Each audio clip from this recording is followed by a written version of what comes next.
While you get the recording going, I'm going to send a quick tweet out that has the registration link. Yeah, I registered like a month ago for it, and I have the link and everything in my email and in my calendar, but for some reason it was prompting for a password.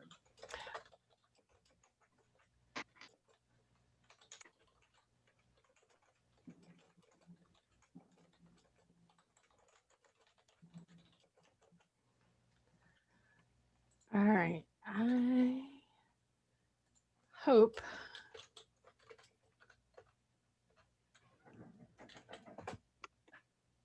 that will let everybody know who's maybe hunting that. Because I think they're probably all having the same problem that you guys did and that I did. So I've gone to your link and I'm looking for where it says I can get a whole series, and it's just showing me today and like next week. I think those are the last two that he set up, and there should probably be more after today. I know we had talked about like how long do we set those up for, and I think he'd only set up through the end of October at that time. Okay, thank you. But I'll make a note to ask him about that after this. All right, Naomi, did you hit record on your end? Yes. Okay, perfect. So we've been discussing it all this time and not knowing it. So welcome to the AT Town Hall for October 19th. And I am not Mike Murata, but you'll see his face on the next slide. I am taking the place of Mike Murata today. I am his lesser stand-in. So this is being recorded and coordinated through the Richard West Assistive Technology Advocacy Center. And that's the way that you can find them.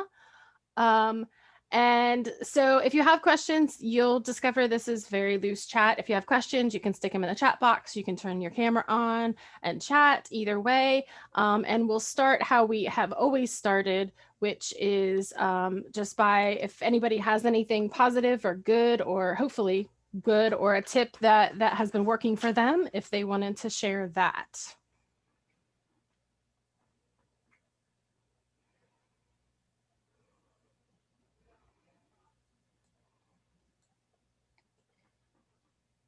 Somebody, come on. Y'all know you have. I'll go with the fact that sorry. I will go with the fact that our district copy machines have been having an issue with accessibility, that we can scan it in, but then our current screen reader won't read the text. And we just switched to a different program that officially, I was told this morning, is live. So now all of our PDF content in district should be accessible finally, without having to go through an outside OCR process.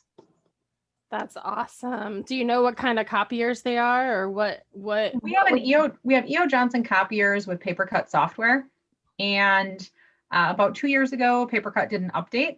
And when it scans to an accessible PDF, for some reason, TextHelp's PDF reader will read it out loud, but will block the words off so you can't see them in dark blue. That's super helpful. Yeah, so we have been working with TextHelp and EO Johnson and PaperCut for almost 2 years without resolution. And the district has decided they are also adding Cami to our repertoire, and that one, for some reason, has no issue reading.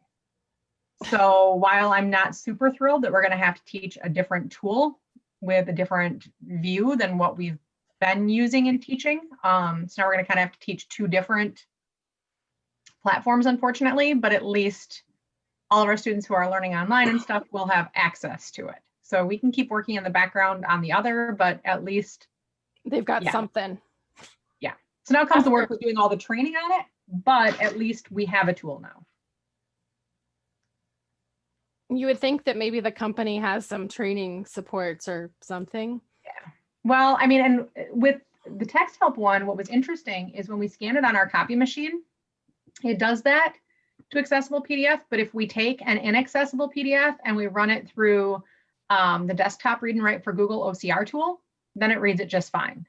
So there's something wonky between PaperCut and the TextHelp PDF, and nobody can seem to figure out exactly what that is.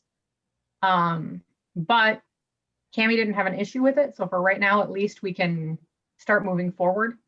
Instead of trying to convince all of the teachers that it's a great idea to scan their content in and then run it through the OCR and then re-upload it when our copy machines do have the ability. So yay, that's my huge, exciting, very 2-year coming exciting. So say, hopefully it doesn't take another 2 years before everyone is on board and can use the other pieces of it after all of that work. So you're now using Kami? We still have Read and Write for Google, and we're still using that for text-to-speech, speech-to-text, kind of all of that standard stuff. But yeah, we did just add Kami officially today. It went through for PDF tools. In our district, we have Kami, and the teachers really like it a lot. Do you use Read and Write at all then too, or just Kami? No, we use Don Johnson. Okay, because yeah, that's my concern at this point is going to be the extensions are going to battle themselves. They're going to battle each other a little bit. So I've got to do some playing with that and figure out when exactly and where we need to make sure that we're prompting people to turn off one to turn on the other. So yeah, I'm not super thrilled about it, but I would think that the only place that they're incredibly either parallel in tools or wherever is the actual annotation. And I would think that for everything else, if you just say, okay, if you want to annotate something, open Kami. If you're going to do all these other things, stay and Read and Write for Gold. I don't know if that makes sense. My hope is that we haven't had conflict. Okay. We haven't had conflict with Kami. Good. I'm hoping that we can just turn off the Text Help PDF reader and leave Text Help doing the rest of its thing with Read and Write for Google and just keep Kami as our primary PDF tool at this point. So hopefully that'll help, because it also we also use Schoology, and it appears that Kami is playing nicer with Schoology right now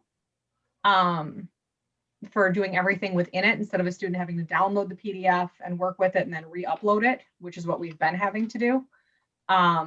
So we're hoping, we're cautiously optimistic that this should make things a little more streamlined for students. Cautiously optimistic is my phrase for this year. I think that's a very good phrase. I think that fits pretty much everything. Yeah. And some days I'm just not. I'm just cautious, period. I was going to say, yeah, that I thought you were going to say that you weren't cautious. You were just optimistic. And no, I'm the other way. No, yeah, the other way. The other way. Sarah, did you have something you were going to say before when? Well, I was going to say, I think we're getting Kami now too. I just got a message this morning from our tech director that says, remember Smart Notebook? Well, now they have a portal that allows Pear Deck and Kami to process for teachers and students. Are you interested in a license? So sure, I might be asking you some questions about Kami.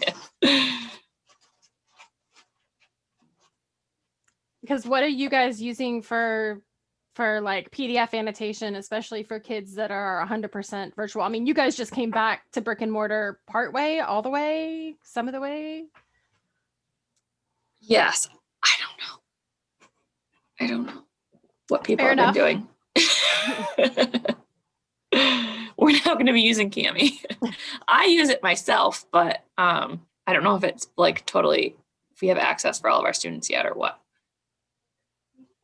The other thing we use sometimes teach some of the students to use is Snap and Read. So then we don't have to worry about switching it over. Right. Lauren's trying to get into the meeting and can't because of the same thing we had. But my good thing that I was going to share at first, I didn't think I had anything, but Alyssa, you'll like this. In the spring, I got a bunch of comprehensive literacy instruction books for some different teams and some of our different schools. So we're going to start our book study now that we're back together. And so hopefully get a lot of people on board with that. Awesome. I do like that. So I'm going to use some of your visuals and stuff that you made. Yeah, I had such plans this summer to get it all up on one website. But I have everything kind of in some Google Drive folders. So if you guys need specific photo, because most of those visuals were Canva created. So I have them kind of saved in anticipation of getting, like, I've got the shell of the Google site done. I just haven't had a time to go drop them all in. So if you want specific, like, for that's the book study, I did like a theme question every month, every chapter, Yeah. and did what do you want to tell somebody about? What do you, so I have all of those images saved, if they're of help. And I'm hoping maybe over winter break, I get it done. Yeah, that would be awesome. Because I think there's no sense in recreating the wheel. I mean, I have them all, and if I they're know, helpful, because all I did in that group, and all I'm doing is like, here's some questions, y'all talk. Yeah. It's the easiest facilitated book study I've ever done, because I put a question out there and let people talk, and then every once in a while I jump in and add an answer. But for the most part, it's everybody else kind of contributing their thoughts on it, which is kind of nice. Yeah, that's like, I wanted to model it basically after what you did in the Facebook group. So I was thinking about how I was going to organize it, because I don't think everybody necessarily has Facebook. So I don't know how we'll get together and chat. I think we had brainstormed a little bit. I might do sort of like a Wakelet with things, but then people can't really like talk to each other. Yeah, I think the biggest piece of it is that conversational back and forth. I had thought in my district about using the Canvas net framework, just because we're using Canvas, just to kind of see, like how only for the discussion portions. I may, post all the pictures just like I normally would in a Canvas course, kind of in the sections. You could do a Google Classroom, classroom course. It's really about trying to get that discussion module in there in a way that that works. And because I think that's the biggest and the best portion of the discussion. And if you can make it asynchronous, it's way better than we're gonna meet at this time and have this discussion, because I don't feel like they've been able to. Otherwise it would have been hit or miss, especially with that group, because it's international, like time zones. I'm struggling as it is. Karen Erickson has offered to do a live Q&A for that book study group, and I am super struggling with a date and a time and a time zone that captures enough people. She's willing to do whatever, so I'm gonna just have to pick a time zone and go with it. And try to make it as, but if you're doing an in-district kind of in-house book study, I would use the platform your staff are already familiar with, if that's a Canvas course, or if that's Schoology, or if that's whatever. I think the discussion piece of it is the most critical. And if it's asynchronous, I would love to find, and maybe Canvas does it and I just don't know it, but a way that I could then like export everything in a discussion segment and have it like available as a PDF for people to refer to, or, because I think that's the nice thing about the way that Facebook is just, that group is just there, is people could go back in a unit and look at something else, and be able to kind of filter out. Yeah. I saw that Jennifer wrote in, what about Jamboard? So I like that idea, because I could do for like each question for each chapter a Jamboard. And even if I like organize some things in like additional resources in Wakelet for each chapter, I could put like a Jamboard where discussion could happen. We've done that, or I've done that for some trainings, just making them a little bit more interactive, posting a question, and then people can use whatever tool they want. Yeah. Like the Post-it notes or text or an image to respond, whatever they want. But we talked about, I don't know if it was last week in AT chat, or it might've been last week. No, I don't think I participated. Maybe 2 weeks ago. We were trying to figure out what is the accessibility of Jamboard. And Alyssa, you said you had a little bit of it you had done some different things, like will a screen reader read Jamboard, that sort of. So yeah, a screen reader will read any of the text if it's on I call it a Post-it note, but I know that's not what Jamboard calls it. On a note, or now that the text field is there, the screen readers will read those. Like I tried with Snap and Read, and then I tried with my website, kind of accessibility checker screen reader, and both of them read those. It doesn't know what to do with images, because there's not often a place to put alt text or those kinds of things with it. So I think that is the downfall for, it will read the text that's there. So you would have to probably, if you knew you were having to accommodate for someone who had no vision, put in some extra text fields that give some image descriptions, which, you know, you could stick a text, you know, on the bottom, kind of like you would with slides, and, you know, drop it in there. But I could definitely see, you know, I go back and forth because I like, you know, the clean lines of something like Padlet. I like Wakelet on that end. I like, you know, and so again, it's more like, how do I get the right thing that, like, I can have a personal preference, but what is my staff gonna buy into? And I think because they're kind of bought into class to Canvas because they have to be, it might, I mean, I kind of run the risk of somebody like being like, if I have to open Canvas one more time and look at it for something else, like maybe that would, you know, maybe that would work. But we were lucky that at the beginning of this year, we did a Canvas course about Canvas and put in some accessibility things. Like we used, you know, use the medium to teach them about the medium. And so I think maybe along those same lines, you know, having a PLC hosted in Canvas for us makes the most sense. But again, you know, if you have Google Classroom, which we have both, you know, you could do it in Google Classroom. I don't know how strong the discussion features are in Classroom versus Canvas. You know, the nice thing about Canvas or some of the more robust LMSs is that you can, you know, put a video message in, or you can respond with an audio message, or, you know, so some of that accessibility or kind of just universal features are a little bit more built in. Yeah, I hadn't thought about that, Jennifer. You could do Slack as kind of a back channel or the discussion agent. So maybe you present material in one format, whether that's slides or Wakelet or whatever, and then have a Slack channel running that's more asynchronous kind of discussion. I think that might work.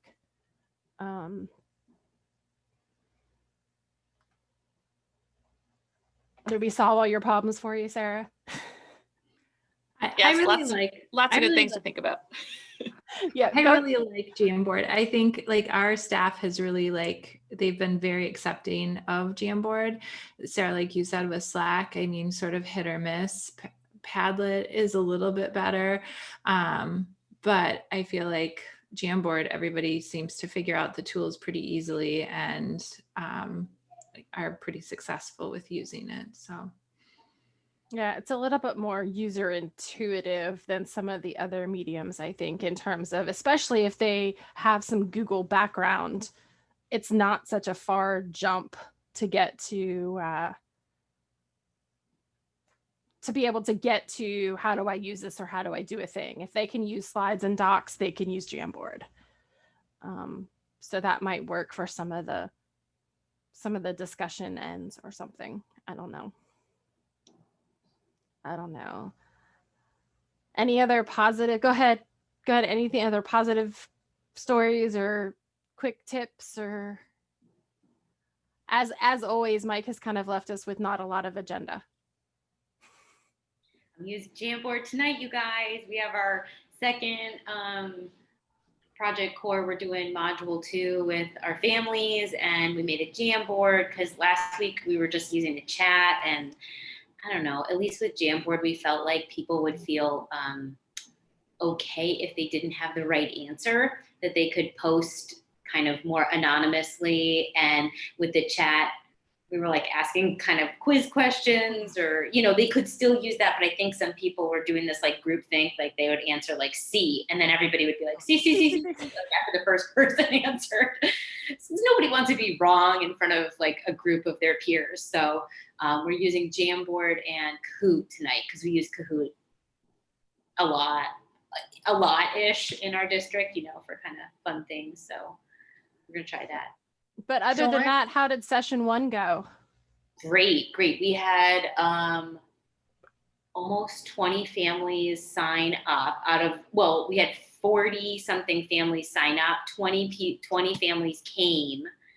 I think we had another at least 15 families sign up and ask for a recording. So it's kind of getting a little bit big and busy to make personal connections, but it might be okay. They're really interested and they're hungry for it. So I think it went really well. 45 minutes is really tight to do the module and everything, but we wanted to keep it short because we're doing it 8 o'clock at night. And so we're making a little bit, we adjusted a little bit, like let's open the waiting room, 5 or 10 minutes ahead so that people could kind of socialize. And then we can start right at 8 o'clock and not feel like people are like, hi, I'm so-and-so, Let's go. Yeah. Exactly. Because it was like timekeeper. And then also technology issues, because the families don't really, some of them were like on their child's school device. And some of them were on their personal computer, some were on their phones. So, and we have translation in Spanish. That is the family that signed up for translation in Spanish wasn't able to make it last night, but I think that we either have 2 or maybe 3 families that will be doing Spanish translation tonight. So I hope we can go back and forth. And is that with a live translator, or is that you're doing Microsoft Translate? We're doing a live translator, so we have somebody to do that. And then the plan is that we'll play the Project Core video, have the closed captioning running in Spanish, and have the live translator read and kind of stop and start if they need to. So they'll probably need an hour. I don't think they could get it done in 45 minutes. They might even need an hour, hour and a half. Are you doing one module a session? Yes, just And so one. you're going to do 12 sessions? Yes. Are you using Zoom or are you using Meet or? We're using Teams because Microsoft Teams is what we use in our district with the students. And so we wanted to keep it consistent, even though we do have a Zoom account that we could use. We felt like the translation and things were kind of like worked out a little bit easier. And it's also on the student's personal learning device. So the families could get in without having to download any other apps or anything else like that. So they could get in on their kid's device. We just recently did a LAMP training with a live Spanish interpreter. How'd it go? It was difficult for those people who didn't need the interpreter. So I'm trying to find other ways to do it. We were using Google Meet, and I'm wondering if we use Zoom, they have a way to have the interpreter on a different channel, I guess. So it's everyone's still in the same meeting, but the interpreter, the people who need the interpreter are on a different channel and hear just the interpreter or something. I've just been reading about it. I haven't tried it yet. Yeah, that's a really good point. We're trying to do a breakout room, but if they go to the breakout room, what's tricky is they don't know what's going on in the main room necessarily. The chat feature can kind of like ping them in the main room. But that's why we were allotting some moderators from the main room to go over to the Spanish interpretation breakout room, and then we're like texting each other like, okay, we need 15 more minutes. It's a little kind of messy on coordination, but I was wondering if there was a way to have the parents who needed interpreters have the sound off and have the interpreter, they could log in twice, once with the interpreter and once with the video, and so that the interpreter was saying the video stuff simultaneously and they were watching in real time. Does that make sense? yeah, we have done simultaneous interpretation for live meetings, but it's hard, and I don't know that, I'm guessing this is one of the barriers, that not everybody is comfortable or can do live simultaneous interpretation, like hear it in English and just be spouting out. Like, I think that's another level of interpretation skill. And so some of them need to like hear it, stop, then do it in that language, Right. Hear it again, like in small chunks. Yeah. Because we do have some that do live simultaneous, but most of like the IEP meetings that we do in our district are, a chunk, stop in their language, a chunk, stop in their language, like that. And I think it's a different skill to do a meeting versus a training. Yeah. training, a PD. Yes. And that's what, I think that was part of the problem we had, is this, the woman was good, but she was accustomed to doing IEP meetings. It was having a hard time understanding that this was a professional development. It was completely, a different kind of interpretation. Yeah, because it sounds like what you were talking about, Irene, was more like a simulcast setup in Zoom, where, instead of being tuned into the English audio, they're just tuned into the Spanish audio. And that would require them having a simultaneous translation, which again, I think is a higher level of, Right. of ability and knowledge, because otherwise I don't know how they could do it. Right. I was just thinking of trying to make it so it's not separate all the time. I So know. the people who are in I keep on going back to separate is not equal. Yeah, I agree too, because we felt like it was really important for the families to hear the other questions or the other responses and not just always have this like breakout room for only like 2 or 3 people. It just feels separate and not equal, right? Like they Right. didn't know what everybody else said.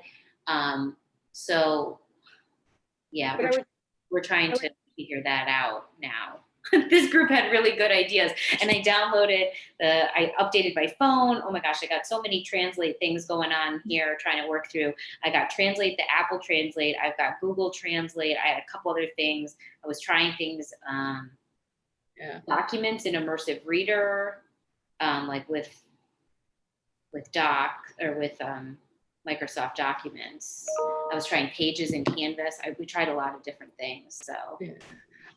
we could I just think that live, was- then we could have kind of cohorts, or it would just be easier if we were like live all together in the same. You had like an English session, and maybe just to do like the basics, that is watch that video all together with the Spanish, subtitles. And then, I mean, ideally, I guess I'm fortunate in Florida because we do have lots of bilingual staff members, then send a staff member into a breakout room with the Spanish speaking families and have like simultaneous activities going on, but them not having to rely on translation so much as we're just doing it. And I know that's a whole nother level of coordination.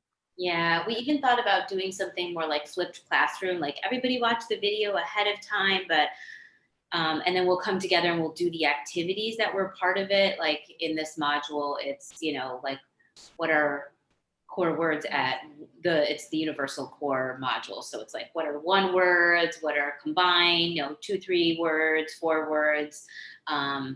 So we were thinking like, could we come together and just do like asynchronous? They would watch the video and do that ahead of time. Then they would come on Monday night and do the discussion. But a lot of people were saying it's really hard to carve out that time, and families want you to kind of walk them through it. So we'll see what the feedback is from this session. But if we had more of a discussion model like that, I think it would be easier to translate, and it might be more accessible to several different languages and easier for us to have more discussion, because they'll come with the knowledge of already having watched the video and doing the module, and then we would do the activities together. So yeah, I don't know. I'm really interested to hear how it goes because I'm setting up something similar in my district. Well, and where are you, Irene? I'm on the West Coast. Okay. And which is the one advantage I've seen for everything being virtual now, is that now I can access things from all over. So. Well, I'm in the DC area. We're just outside DC in Arlington. So. I live in Portland, Oregon, and I work in Vancouver, Washington. Okay, nice. Well, I would be glad to share whatever we do and whatever works out. It might take doing the whole course once, and then I can give you feedback, and hopefully we're getting good feedback from the families. We've gotten awesome feedback. I think they're just really excited that it's happening, and they're getting it at the same time that the staff members are getting this training. So they feel like we're being transparent and clear with them what the vocabulary and expectations are for staff, and then giving access to families. So they're happy. So are you doing 45 minutes with the staff too? Staff is required for their professional learning. Like they have to do we've set up a Project Core course for them to take through our like PD development site. And then they have to take all of them by December 15th. So we had good admin support. Many people did them during our pre-service before students came back. Some of them are doing them kind of ongoing during Q1 or Q2, but they have a hard deadline and it's like a required must do. So they'll have to complete the work like halfway through the second quarter. And that's for teachers and assistants in specific programs or that work with certain students or student population. So Cool. yeah, it was a big rollout, but it was helpful that we had our admin to support us because we had them take the course themselves or take a couple of modules. They said like, tell us 2 modules that we can take. We will give you an hour.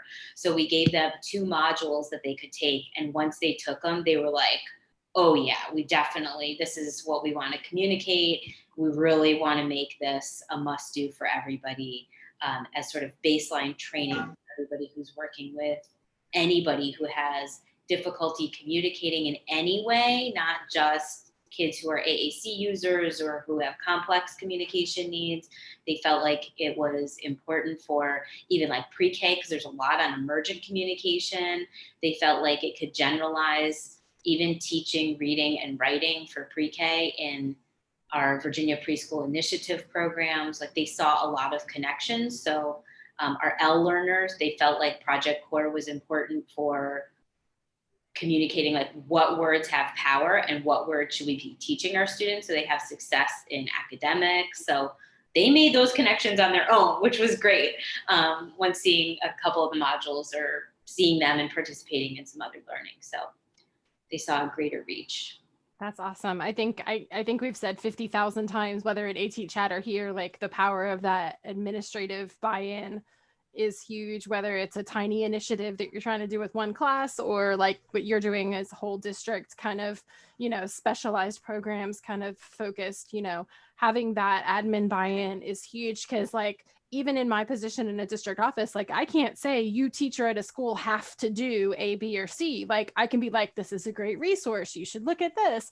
But like, I have no power. Who am I kidding? Like I can't say you must do, but having it a part of their must do's from the admin, I think is huge. And we've done some trainings that was kind of combining what's in Project Core and ECT, the environmental communication teaching, kind of merging them together with core vocabulary. But we've really struggled with that parent element. And so while we've got staff that have stepped forward and staff themselves have done a great job of communicating to their families, it wasn't really coordinated across the board. And if we ever jump towards that direction again, it's definitely something I'm going to learn from you, Lauren, and figure out what worked for you and then do it. Yeah. Gosh, I hope I have some really good takeaways from like the first course. I think we will. And I'm really grateful to the families who are willing to sort of pilot this and give us a lot of feedback. And it really came out of, we have our special education advisory committee, and one or a couple of the parents are on the professional development subcommittee of that. And they kept saying like, what is required? Like my kid uses AAC. So what is required for the teacher that he works with? And then we kept saying, well, we're sharing everything. And I've shared like 100 times, but like, I'm the same teacher scale, I'm not an administrator. And so I can't really, I can just suggest or recommend or offer ideas, but I can't like force them. And I can't put them on like a professional learning plan. Like, oh, you didn't do this mandatory training. So you're right that admin feedback, I can't say like, oh, you've worked with this class of kids with autism for 5 or 10 or 15 years, and you've never done a basic core training, like core vocab, and you're not doing this yet. Like, I can't like force anybody to do that. But if they get part of their, mandatory learning plan is they have to do this, then it works out. Plus, so the families really were our best advocates because they were saying, how can we get this to be a requirement? And the families who are now taking the class with us were the ones that advocated. And they're like, yeah, what are the mandatory trainings for, our SLPs? And the SLPs and the paras. Yeah, we got a lot of pushback because a lot of the SLPs are like, I've been doing core for, 10 or 15 years. I know that, well, a lot have been, especially over the last 5 or 6 years since I've been in this position. They're like, Lauren, I've been in every single one of your trainings. You know that I know this. And I said, I agree, but you need to take Project Corp so that you can have the same language that the assistants and the teachers and the families are getting. So then you can know what activities they did and how they went through this process. I said, so you are not taking this course to understand the content. You already understand the content. I know that. You are taking this course as a coach and how you can facilitate learning situations, communication, and literacy for students who are emergent communicators.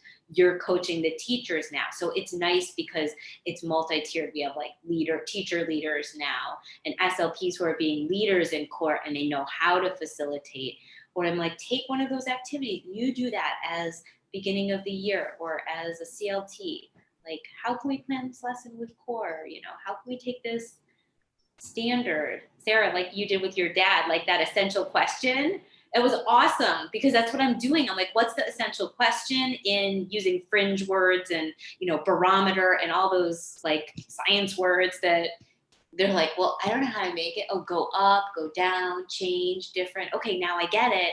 So it's like translating it into core or like thinking in core. I think Kelly Key says that, right? Doesn't she say thinking in core? Like core it out. She's got one of those good sayings. It's like that. And then, just helping them sort of plan within the standard of learning what it looks like using core or how they can present it in a different way.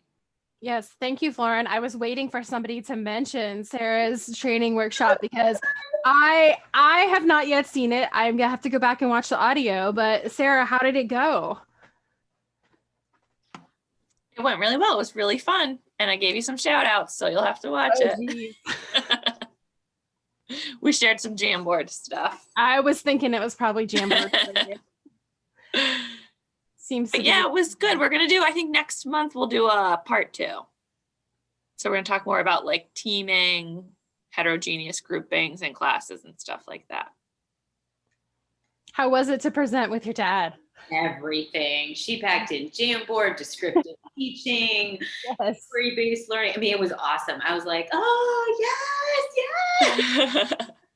Yeah, it was fun. It was fun to work on it with my dad, but he took it like a lot more seriously than I thought he would. And I was like, it's like a low-key group of people. Like we both are very like jokey. And I was like, we can like laugh and make fun of each other. And he was just like, okay. He was so cute. I'm a big fan.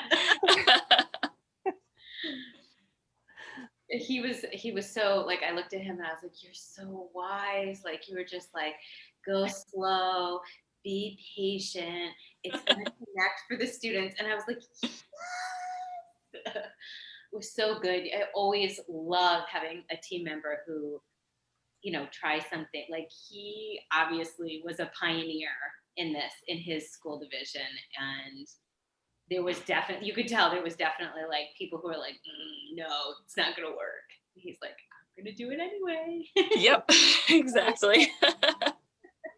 And Sarah, if somebody wanted to go watch that, is it on your YouTube channel? Is it someplace else? On Mike's. I'll go get it from YouTube. I'll put the link in here. Okay, perfect. I was like, I wasn't sure if it was on yours or Mike's or both or. Nope. I should put it on mine so I can get more views. There you go. Awesome. Yeah, drop that link in there.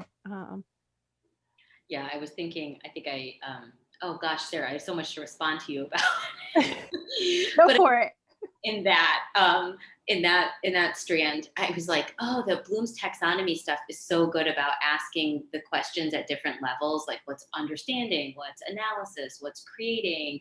And that's so nice. I've started to do that with some of the SLPs because they would even say stuff like, my kids can answer like, what is this questions, but they can't answer other what questions. And I was like, you have to think about questions in a different way. It's not, think about what the outcome is or how you're asking that.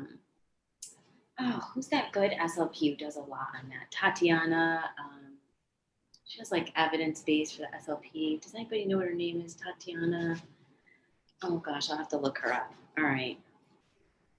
She's really good. And she had a lot of stuff like taking, doing shared story reading and then taking it, asking, questions on different levels at each of the Bloom's levels. It was cool. I was like, oh yes, somebody else is doing this. This is great. This is awesome. Yeah. So, and I think that goes along with, was anybody at AT Chat last week? I don't remember who was there. That's pretty bad, but I vaguely remember participating in AT Chat last week. And talking through, what, it was the group from, I'm going to like blank on the name of them. That's pretty bad. A school district area someplace that put it together. I think they were from Michigan. Yeah, I was gonna say, I think it was the Michigan group. I think you're right. And I was thinking the other day, like I need to go back to that Wakelet because I feel like that's one that I participated in, but I don't remember. That's pretty bad. So when I went through these slides, like, right as Mike sent them, and I was like, well, my question from the chat is going to be, what did somebody remember from the chat? Because I don't. This is bad. That's why I thought it was a nice transition when we were talking about Sarah's presentation, because I think they all kind of happened in the last week. So we could wrap them all into the questions from the chat, and or going back one other week. Did anybody play around with something new in iOS on the iPad that was super fun? I updated my personal iPad, but have yet to do my work iPad because I was like afraid something catastrophic would happen to one of my AAC apps and I'd be stuck. That's what I did too, except I should have done it the other way around because my work iPad is newer than my personal. So I don't have some of the features on my personal device, but I did the same thing because I've got the AAC apps on both. So I was like, I need to at least preserve one in case something, because they always tell you, and I waited until it was like 14.1. I didn't want to go right away because I was really worried. Super worried that as soon what I would do would be catastrophic to the one AAC app I needed to use. Oh yeah, you're right. The group from McCool, Michigan Association for Computer Users in Learning. Anything from that or anything else that you've got going on from last week or this week that would be helpful for group chat in these last 5-10 minutes or so? I was going to say, looking forward to this Wednesday. I'm hosting AT Chat. And so get prepared. What are we going to chat about? So this one I think is going to be a fun one. We're going to talk kind of about how we all got into the field of assistive tech. So I think it'll be cool. And hopefully some people maybe who want to start entering the field will participate, get some ideas. Because I feel like the past couple of months, I've gotten a bunch of questions of like, well, how did you get here? What got you interested or what put you in that path? And I just personally think it's really interesting to listen to other people and like what field they started in and yeah. So it'll be kind of an informal one. Sometimes they're the best ones. I agree. I think it's so interesting because everybody's sort of heterogeneous. Like you don't like start out as like an AT, you come to it because you're an OT or a teacher or an SLP or, had a family member or you're in like computer tech and yeah, it is interesting. So is this a Wednesday night AT Chat?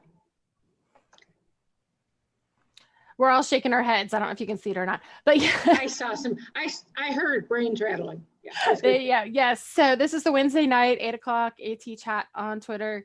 And it's a different theme kind of every week. I think you've got this one, Sarah, and then I feel like next week is open forum. I think we've reached the end of the month. Maybe there's one more week, but I feel like once a month is kind of open. It's a little bit more like this, like what kind of problems are you having? What do you want to talk about kind of thing. But then this week we have one more kind of themed chat where we have the questions, and usually Karen or Mike puts the questions out sometime on Wednesday, so you can kind of take a peek at the questions ahead of time.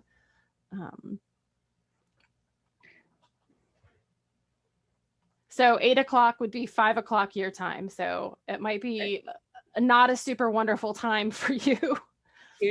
No, in fact, this week I saw one of the questions and answered it days later. And that also works with Twitter. That's one of the nice things about it, is that, you know, if you can go back later, there are a lot of people who will go back the next morning and kind of take a look and chime in on things. And I know you can pick up the white clipboard and look at stuff.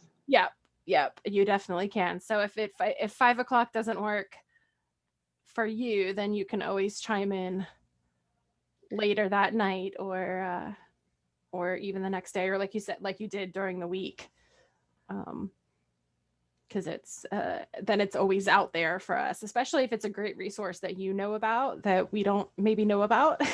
It's always great to share it, because then I'm relatively positive I don't know any more than, I know much less than most of you, all of you. I think it's just different resources. I think, you know, there are things that maybe I've done a lot with in my district, and things that if somebody were to ask me, I'd be like, I don't know where to start with that. So I think it's just different kinds of experiences. And I think that's what makes this chat and AT chat so great, is that it is, even though our profession is kind of small in its, you know, in its focus, sometimes having a diversity of experiences is what makes it that much better. So I'm sure there's something you can bring to the table that we don't know about. I'm positive. Okay. I would agree with, that 100%, because we all have things that we have different backgrounds, or we've had different students that we've worked with that maybe, you know, I haven't worked with a student who's had this struggle, or a new program came out. I mean, I've had stuff, I've updated it, but I haven't had time to play with it, but somebody else here might have. So feel free to come, talk, answer. I'm sure you'll have stuff we don't know. I feel like I'm always working on a project to learn something that is needed for my district. You know, like I'm always going off on some rabbit hole. Right now I'm in a rabbit hole on scanning with Chrome, which is a deep hole. Yeah, like on like a Chromebook, or just in the Chrome browser? Chromebook and Chrome tablet. Yeah, it is definitely a deep hole you've dug yourself into. Right. Have you tried Mouse for All? So I have seen Mouse for All. I have not done a lot of work with it. We're not a Chrome OS district. We don't really have Chromebooks. I have a personal Chromebook to test things out on. And I have used the regular Don Johnston switch interface actually works on the Chromebook, which is nice. So I have a couple of those sitting around that I've used on the one instance that they were heart set on Chrome OS for their personal device. I've used it. We're a Chrome district, and the district itself is getting fussier about purchasing and allowing non-Chrome devices. Yeah, we often talk about the SET framework. Like, I'm like, well, I can't make it. If you've decided the tool, sometimes I can't force the kid or the environment or whatever to fit within that. But I have to say that's like the greatest job security, is because they just keep picking a new tool and I have to figure out other ways to make it work. And sometimes, most of the time we can figure something out, but it's always adding extra steps, or it's always requiring permissions, or I keep wanting to think of it as, well, some way will help Google and Chrome become even more accessible, versus, you know, like make it so their stuff will work more seamlessly. Yeah, I think And I think, yeah, that we had about, like, I'm just looking at my notes. Oh, that at Closing the Gap, they're going to have that exhibit hall open, and I got my list of like all my IT people that I want to go and meet with Google and Microsoft to kind of say, hey, can you do this? Can you do this? Can you do this? Or we have this. Because some of the stuff, I don't even know how they build it, because they build an image for us and then they push it out to the devices. And, you know, some of the stuff is really technical on that side. And I don't know how they're doing the development side of things. So it'd be good for them to connect with them and say, this is the need of the students in our division. We're using your product. How can you make this feature available or open or whatever? Because I think sometimes when they hear that, they're like, oh, we didn't even know that was a need. Well, and I think there's also something about IT speaking to IT. Yeah. Like I feel like I speak pretty good ITEs, but like there's something about getting somebody, you know, in the IT department to talk to somebody in the programming department of a specific software. You know, I think there's absolutely like some magic that happens where it's like they can find a solution, and even if I use the same words, just because I'm not in IT, they don't listen as much. But yeah, I think definitely doing things like Closing the Gap, and I'm pretty sure ATIA is going to do a similar thing for their vendor hall, vendor exhibit kind of thing. So even if it's like this person at this time, like you two arrange a meeting with that person's, you know, Microsoft or Google, whoever. And I think Google's come a long way. But I also think like they're not the all for all, and we've had times where, you know, the school has been all whatever platform and we've had to go to a different setup because it wasn't, you know, I have a student who's an iGaze user who the entire computer programming part he was in is on Macs, and it's just not super friendly. So he had a PC, everybody else in the room had Macs. We're trying the Smile Mouse on the iPad with him, just because it, you know, he wants to be using a similar app as the students. But sometimes you have to divert from what everybody else is doing just because either the technology's not there yet, or, you know, it's just if somebody's been using something for 5 years, you're not gonna be like, no, wait, let's switch you up to something different. That's like most of our district is Mac, and all the students have iPads and MacBook Airs like as their one-to-one device. But I have a student who's on an Accent, and we figured out a way that he can interface. So because it's a Windows-based device on the Accent, I had to get him a Windows computer that's like got a touch screen, but like his motor is really hard. I needed like something with switch access. Anyway, it was really hard. And then the family, you know, thank goodness was supportive and understanding. I'm like, this is like a really special, only one computer is going to work. And, you know, so they were understanding about that, but it doesn't happen fast, you know, and there's a lot of permissions and all that you have to go through when you're kind of like going against the grain. But they also, like in our district, luckily they're not saying we're only Mac. They're primarily Mac, but we do still have PC users. And we do have things that only work on a PC, like New Voice software. I can only use that in Windows, you know? And so sometimes I got to get people a computer just with New Voice, like just a laptop for modeling and instruction, just so they can have access to New Voice, because all their teacher computers are MacBook Airs. Yeah.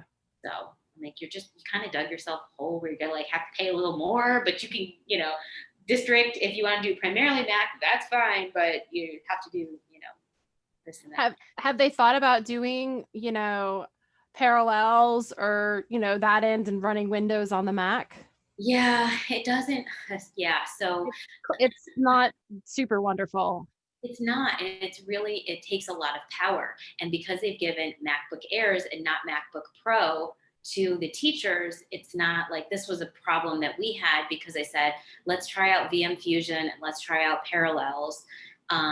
And try to run the two and see which one's better. And we did a comparison, and none of them is a good answer. I mean, like I can do it on mine, but we decided it wasn't worth it to roll it out. So we got they decided that we're not supporting Chromebooks anymore. So we got these like educational grade PCs, like a Latitude, I forget what the number is, a 3000 number. And it's like a very basic educational PC. And so we're doing it on that. And it's similar to a Chromebook. It's not exactly like, I was like, I don't need all these features. Like a really, yeah, like a low grade model PC was enough to run New Voice or Chat Editor or whatever you need. Exactly. I was like, this is what the students team needs for managing their device and their instruction. And so we got this sort of like really basic, like builder grade. Right. Super builder grade. Yeah. All right. Well, Lost everyone. I know everybody left us. So tomorrow night is Patton's iCam. I have no idea what they're talking about. I saw the tweet, but I don't remember what it is. And then we have AT Chat on Wednesday. And that brings us to 1 o'clock. Look at that. We made it magically. Thank you very much. This is great. You're welcome.